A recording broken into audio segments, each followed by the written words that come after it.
And there's social safety nets for people. My family got out of that, and my stepfather and my mother wound up doing well. They did really great, and they got out of debt and bought a house and great job and the whole deal. But when I was a little boy, we were fucked. And I think social safety nets are very important for people. It's very important for society. If you care about people, you care about the whole society. You don't want people starving when there's ways to develop government programs to make sure people have food. And I think this idea of pull them up by their bootstraps is horseshit. Some people don't have boots. They don't have straps. They don't have nothing. They're fucked. They're fucked from the moment they were born. They were born into a bad family environment, in a bad neighborhood, and crime and gangs and drugs, and it's not even playing field. Where are you at with healthcare? I think healthcare 100% should be socially funded. I think that Medicare and Medicaid, having programs where people who are hurt can get an operation and it's not going to bankrupt them for the rest of their life, is another thing that I think society should be. It should be a part of our agreement to take care of each other as a community, that we chip in money for what people would think of as socialist positions. And I always bring up the fire department because the fire department is one of the best examples that everybody sort of agrees.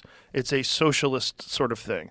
You give your tax dollars, the tax dollar supports the fire department fairly puts out fires for everybody.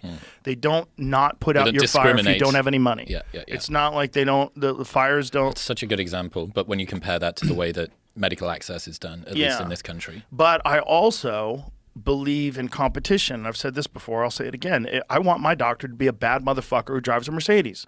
I want my doctor to be really good. I want him to be an artist. I want to go to the guy who fixes the Lakers' knees. That's the guy you want. You want that guy who has a nice watch and he lives in a nice house and he kicks ass and he knows how to fucking fix people really well. He's the best at it. And you go to him and you get an operation and you're fucking golden. That's what you want. When you want competition, because competition inspires excellence. Being rewarded for your hard work is a giant incentive for people to get amazing at things. And you need that. You need that too. But there's also a lot of very good doctors who would be very happy to do something that helps the overall greater good of the community. Just like you have really good criminal defense attorneys that are, assigned to you if you're, if you're getting unjustly tried, and you want a really good one that can help you. There's state-appointed attorneys that are just good people that want to help people. Bill Murray was talking about his daughter. His daughter does that. There's room for that with the amount of money that we spend on so many things that we all agree are fucked. And maybe some of that could be freed up with some of this USAID money that they're pulling. I mean, there's nothing wrong with giving people health care. Like, if you know anybody that's been injured and was bankrupt because they didn't have insurance and then they had to get some crazy operation and now they have this enormous debt and they wind up going bankrupt or they're getting chased down for the money for the rest of their life, it's horrible. It's the number one cause of bankruptcy in America, medical debt. I mean, coming from the UK where we've got the NHS, it feels fucking barbaric. It is. It really does feel barbaric. I remember I went to New Orleans and I was getting this great ghost tour on an evening time. It's like fun tourist shit to do in New Orleans. I do those. And the guide was so good. My mother was a Wiccan, and I don't know if that was true, but the tale was lovely. Anyway, and he was telling me I've got a chipped wisdom tooth, and my girlfriend got into a car wreck the other day. And he basically said, he was explaining to me about how you can get bankrupted by this stuff. He was like, if you get hit by a car and you don't have insurance, you better fucking walk it off. Because if you don't, that could be essentially the beginning of the end of your life. Oy. And that really, that was 6-7 years ago now, and it's still that was the most haunting thing about the fucking ghost tour, was him telling me about the medical debt. And then I think the reaction to the United Health CEO killing as well, for me, somebody who didn't fully understand how many of the claims are denied. I think that there was an increase by about 30% in denial of claims over only the most recent period. And I just thought, guy shoots person, typically the guy that shoots them is in the wrong. And the reaction on the internet just, I wasn't ready for it. And it really sort of taught me this undercurrent of dissatisfaction that almost everybody in America has with the healthcare system. Yeah, I think it's a quiet epidemic. I think there's been a lot of people massively affected by it, and they're just steaming, just sitting there seething, just angry. Waiting for some righteous person to come in and do But then you see the fucking revolving door between the FDA and the pharmaceutical drug corporations where these people leave, and then all of a sudden they have these amazing jobs at pharmaceutical drug companies. They're making millions of dollars. Like, how is that legal? How is this whole thing legal? Like, when you realize that doctors are incentivized to medicate people, they're financially incentivized to give people certain medications, whether it's vaccines. They get bonuses if they vaccinate more than 60% of their clients, and they lose those bonuses if people don't get vaccinated. There's like a lot of creepy shit that's involved in medicine. The FDA ban on compounded Ozempic started yesterday. Oh. It's a ban. So you have to get it from the big companies. Correct. Brigham taught me about this. I didn't understand how it works.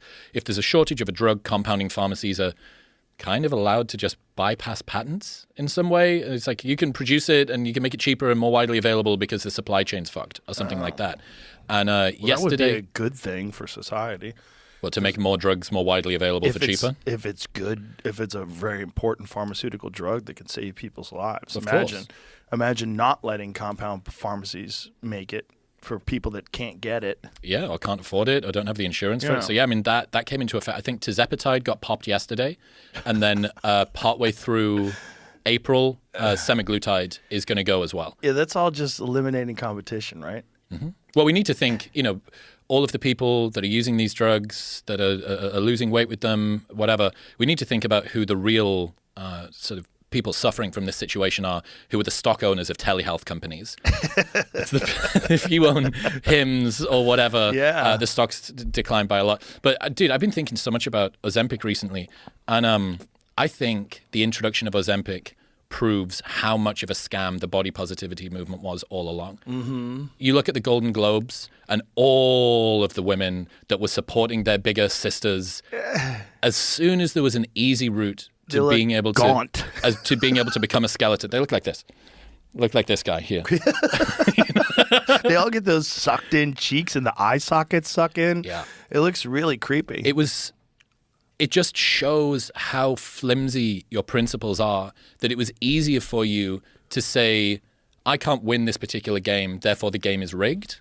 Like, if you can't get what you want, you have to teach yourself to want what you can get and then proclaim to everybody else that they should get it too. Yes. And the Golden Globes, you just got these fucking skeleton motherfuckers walking around.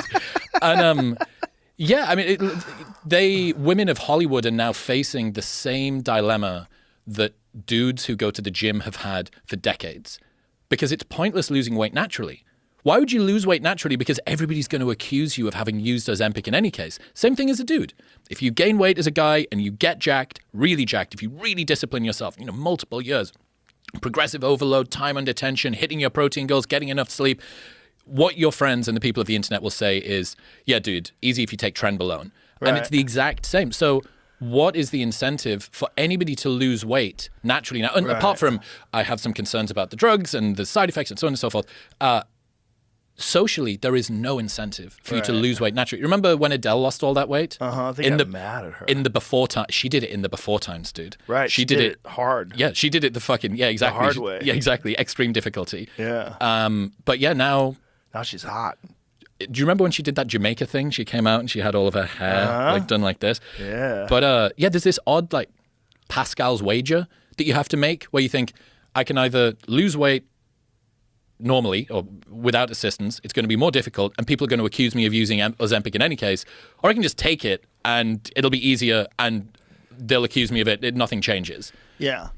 I'm in favor of Ozempic for people that are morbidly obese. I think anything that can get you on the path. And I think if you can combine that, if you can say, okay, this is what I'm doing, so I'm going to do this, and then I'm going to start an exercise program. And then you wind up losing 30, 40 pounds, you feel better, you look better. Mm-hmm. If you can continue this exercise program, you've at least put a healthy thing in your life along with Ozempic. I think that's critical. Because also that can mitigate some of the negative effects of one of the things that we're seeing is that people are losing a lot of muscle mass and a lot of bone mass. As much as 30% of the weight that people are losing is muscle and bone. And that, I think, could probably be mitigated with regular strength training. You know, you're only hearing about this from people that aren't strength training. Do not have a fitness regime. Right, So right. But which is the majority of these people that need this drug that's how they got fat in the first place. Right, Yeah, exactly. right. So Johan Hari did a really great book on this. You've had Johan Yes, on a bunch of yeah, times. yeah. He wrote this book called Magic Pill. And he's got just a really nice takeaway. He says, if you're under BMI of 30 and you're trying to lose weight, go fuck yourself. Like, if you're between 30 and 35, there's probably a value judgment you need to make. And if you're over 35 BMI, the cost-benefit analysis seems to sort of work in your favor. Yeah. People are losing more muscle and bone mass from using Ozempic than you would typically if you were not using that. But I think that that's just largely a selection criteria for the sort of people that are using Ozempic to help them lose weight, that they're not having to, they're so heavily calorie restricted that they don't need to have a fitness program. Right. They don't have to really change their diet. I learned this, Johan taught me this thing, it's super interesting. Gastric band surgery, after people have that, the suicide risk is pretty high. And sometimes it's because of these surgeons that leave the gauze in, or, you know, like leave a scalpel or like a fucking cigar end in. There's complications that can happen physically. But the other thing that happens is these people used food as their coping mechanism for how they would feel better. Right. And their ability to eat and their appetite has gone away, but their psychological issues have not. And they don't have a coping mechanism. They've no longer got this outlet. Right. And then there's the issue also, you're not going to feel as good because your body's not absorbing nutrients correctly. You're missing some of your stomach. You know, it's like your stomach fills up quicker because they removed part of it. Like that can't be good just for overall metabolic health. Like you've diminished your body's ability to break down food. That just can't be good. And there's other ways to do it. There's other ways to do it. It's like there's a gambling term that you got to get better the same way you got sick. So like say if you and I were playing pool and we're playing for $100 a game. Okay. And you're up 5 games. You're up $500 and I say next game for $500. And you go, no, you got to get better the same way you got sick. Oh, that's interesting. You can't just win one game and now you're even. And they're like, come on,